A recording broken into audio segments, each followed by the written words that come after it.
You don't even exist. I welcome you with all my heart. If you came here to hear a profound lecture by an eloquent speaker, you came to the wrong place. If you came here to hear a fool speak a bunch of nonsense, you came to the right place. For after all, what can I say to you?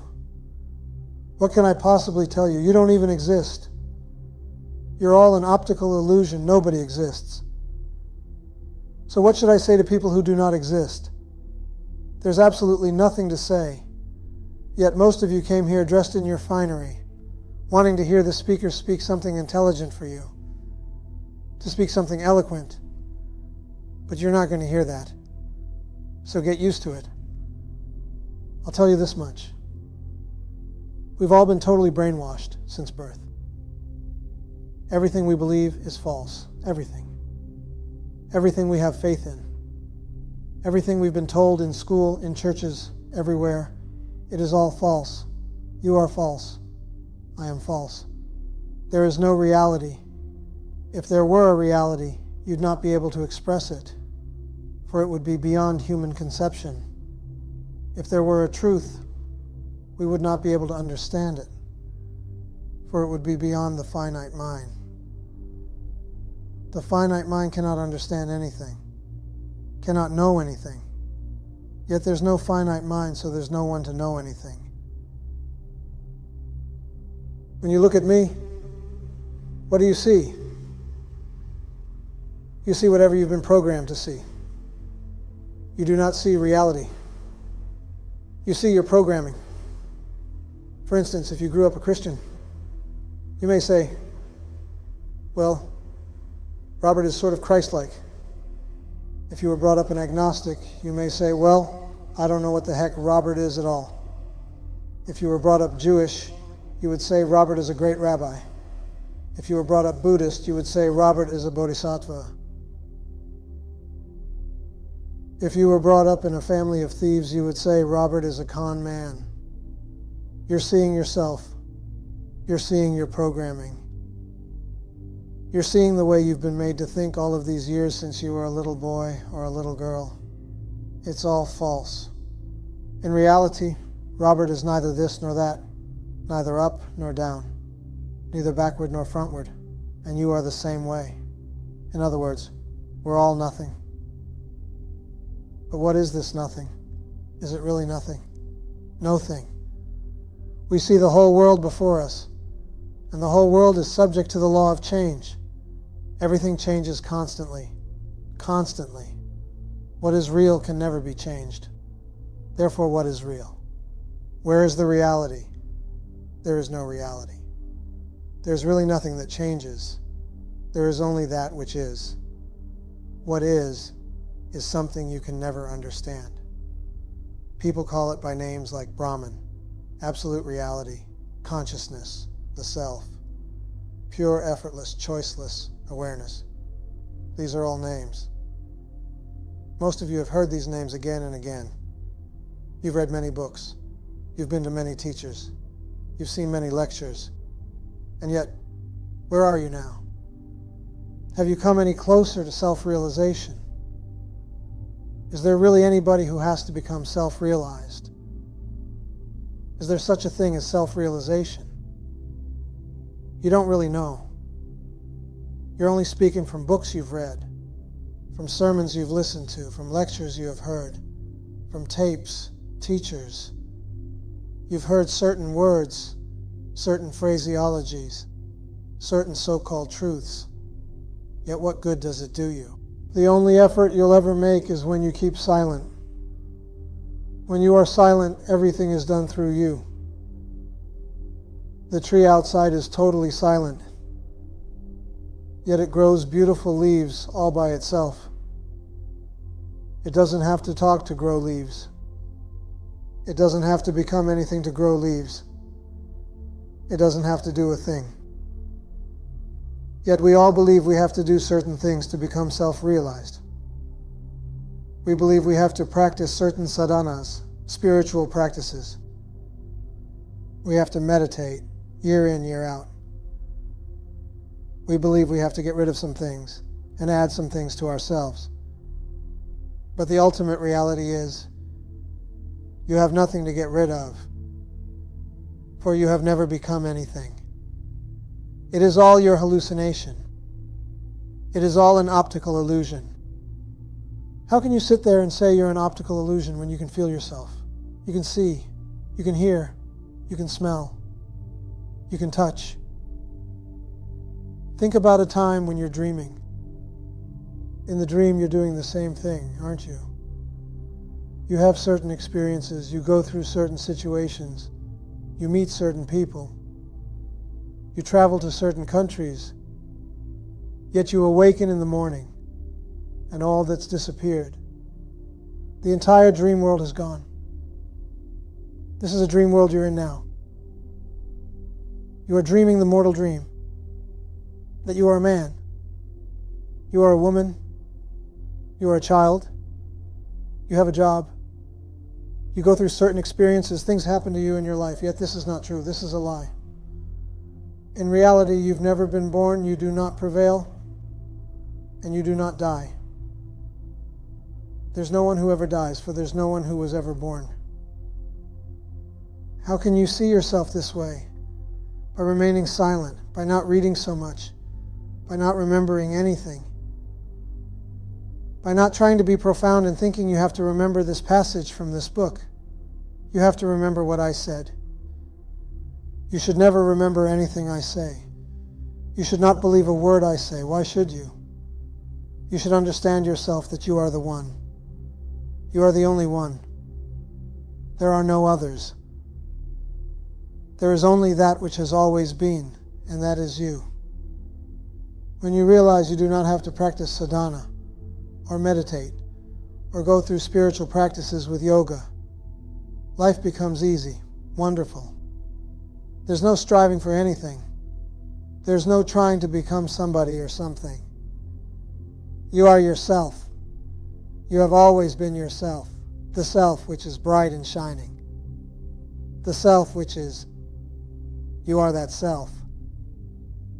Can you feel this?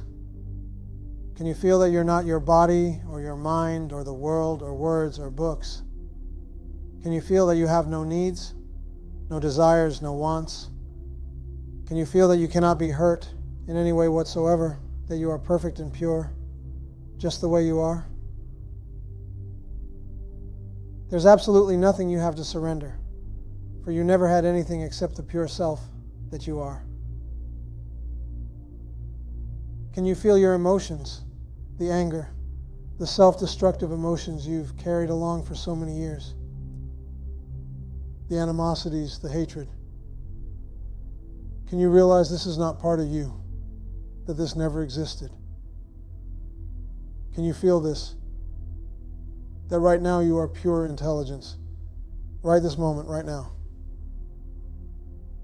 You are the ultimate right now, just the way you are. When I say just the way you are, I am not referring to your body, the way you appear to be. Just the way you are is absolute Brahman. Just the way you are is the self. Therefore, when I speak words like this, with what do you identify? When I say you are perfect just the way you are, you think of your name and your body and your mind and the person you appear to be. That's not who you are. That's not just the way you are. Just the way you are is God, what we call God. When I tell you to stay just the way you are, I'm referring to your true self, your real nature, your reality. Stay just the way you are. Never change. But when you start thinking, you spoil it. As soon as you start thinking about it, you spoil it. Yet you can stop the mind from thinking if you want to. You may practice self-inquiry. You may ask yourself, who am I? Who am I who thinks? Who am I who appears to exist? Who am I who appears to have problems? Who sees the world as a threat? And the answer is right in the question, for you are asking, who am I? This I is not you. This I you are inquiring about is not you at all. It is really your ego. So when you practice self-inquiry, you begin to understand basically that you are not the I that's always in need, the I that feels frustrated, the I that believes something is wrong someplace. Who am I? Means, where does this I come from? Where does this false I originate from? Who created it? Who gave it birth? Who am I? When you ask the question, who am I? You're never referring to the higher consciousness, the absolute reality, to pure awareness. This is not I. The question is meant for your ego to try to see, to understand that the I thought is the only enemy you've got. The I thought has always been the culprit that's caused you eons of misery, karmic affliction, reincarnation, samskaras. All of these things are attached to the I, not to you, but to the I. Can't you begin to see now that you are totally free? It is the I that has the problems. By seeking the source of the I, all of your problems, all of the world, your body, everything will disappear. It will all dissolve into the source. What is the source? I'm not speaking about applesauce. The source is yourself. You are the source, and you are nirvana. The I has absolutely nothing to do with you. Think about this. Those of you who wish to practice Atma Vichara, start doing this in the morning when you first wake up. Inquire, who am I? And keep still. Never answer that question. As thoughts come into your mind, you begin to think, inquire, to whom do these thoughts come? To whom do these thoughts come? Who's thinking these thoughts?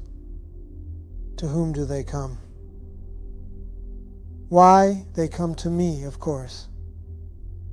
I think these thoughts. I. Who am I? You continue the process. You remain still again. As more thoughts come into your mind, you inquire, to whom do they come? They come to me. I think these thoughts. Well, who am I? As you continue to practice this method, you will notice that the space in between who am I becomes larger and larger, more extensive. There is a vast gap between who am I whenever you say it.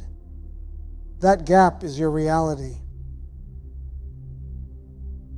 The day will come when you say, who am I? And you will keep silence for hours. The mind will no longer move. The thoughts will no longer come. The feelings will become transcended, and you will be totally free and liberated. Yet some of you do not have to do this at all. Some of you may just awaken by being at satsang, by hearing me talk about nothing. It's up to you. That's right. It's up to you.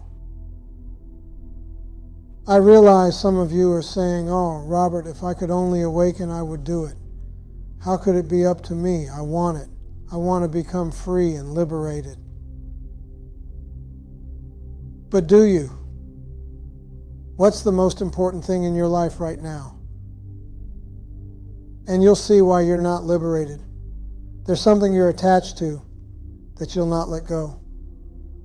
This is what keeps you in bondage. The word liberation simply means to be non-attached to person, place, or thing. When you're not attached to person, place, or thing, nothing binds you, and you are totally free. Now, I don't mean that you have to leave your family, you have to leave your job and go away on a mountaintop. I'm speaking of mentally. It all happens in your mind. And then, in the end, in the last analysis, the mind has to go also. And then you're free. So those of you who are saying, why am I not free now? Why am I still bound? I say to you, when did you become angry last? When did you become annoyed last? When did something irritate you last? When did you become upset last? When were you worried about your body, about your circumstances last? When did you concern yourself about the world last? These are the things that hold you in bondage. This is why we talk about bondage. For you are in bondage when you believe the world can do something to you, can turn you on this way and turn you off this way. When you take the world seriously, you are in bondage. Yet, you're saying to me, Robert, how can I not worry about this world? I cannot be inhuman. Look at the dastardly things going on in this world. Look at man's inhumanity to man, the wars we have going on. My answer to you is, to whom does this come? If you want to change the world, you've got to become enlightened. You've got to awaken. For when you awaken, you will see the world in a new perspective. You will see the world as yourself. Now this becomes paradoxical. You will be able to look at this world and you will see yourself just as right this moment. You are seeing the world as yourself. If you're seeing hard times, if you're seeing trouble, affliction, this is because you're seeing yourself. You're seeing what you feel. But a realized person does not see this. A realized person observes this, but sees the reality. Perfection. Just as a screen is covered with images in the movie theater, when you watch the movie, you identify totally and completely with the movie, with the images that are going on the screen. You never think of the screen at all, do you? You think of the images. It has a beginning, a middle, and an end. When the picture is finished, it is the screen. The screen has always been there. The images have changed. In the same instance, all of the conditions of life are superimposed on consciousness, which is yourself. In other words, all of this is going on within you. All of the world's trials and tribulations are going on within yourself. You are the creator. It's all happening within you. You are the one who gives it power by sending it forth from yourself. Where else would it come from? Again, we go back to the dream analysis. Who would ever believe that a dream comes out of yourself? A person who has never dreamt would laugh in your face, for he would say, how can a different world that appears to be like the same world exist? How can I have other experiences besides the experiences I have now? How can the entire world become real to me? But it does, as you know you've all dreamt. You do not pay any attention to this. When the dream is over, you awaken. You forget about your dream. The world is the same way. The world is a cosmic dream. It is up to you to awaken from this world dream. The idea is to keep the mind quiet and still, and not follow the I thought out into this world, where it causes havoc and pain, but to keep the I thought centered in your heart where it belongs, in your spiritual heart, where it can never come out again. There is an exercise we do to make this happen. It is called the I Am meditation, a very powerful exercise. If you have to meditate, if you want to meditate, this is the most powerful meditation there is. You will find many changes taking place in your life as you practice this meditation. So let's do it all together, shall we? Make yourself comfortable.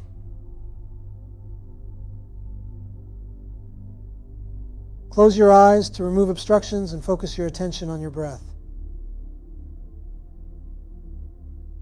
Listen to your breathing, to your respiration.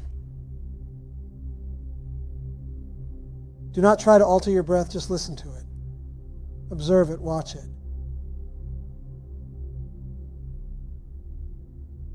If your mind wanders, gently bring it back again to watching your breath. Feel the sensations in your body. You have become the witness to your respiration. You are witnessing yourself breathing. This alone makes you very quiet and still and peaceful. Now ask yourself the question, who is the witness that is watching the breath? Who is this witness? Say to yourself, I am. I am. With your respiration, as you inhale, you say, I. As you exhale, say, am. Inhale, say, I. Exhale, say, am. As you are doing this, realize that as you inhale, you're inhaling the entire universe. As you exhale, the universe becomes alive again through you. You inhale the universe. Everything, all of life is sucked into your consciousness. You say, am. You exhale the universe again. I am.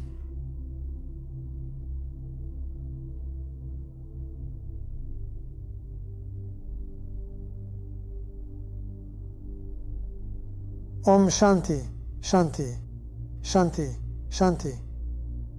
Peace.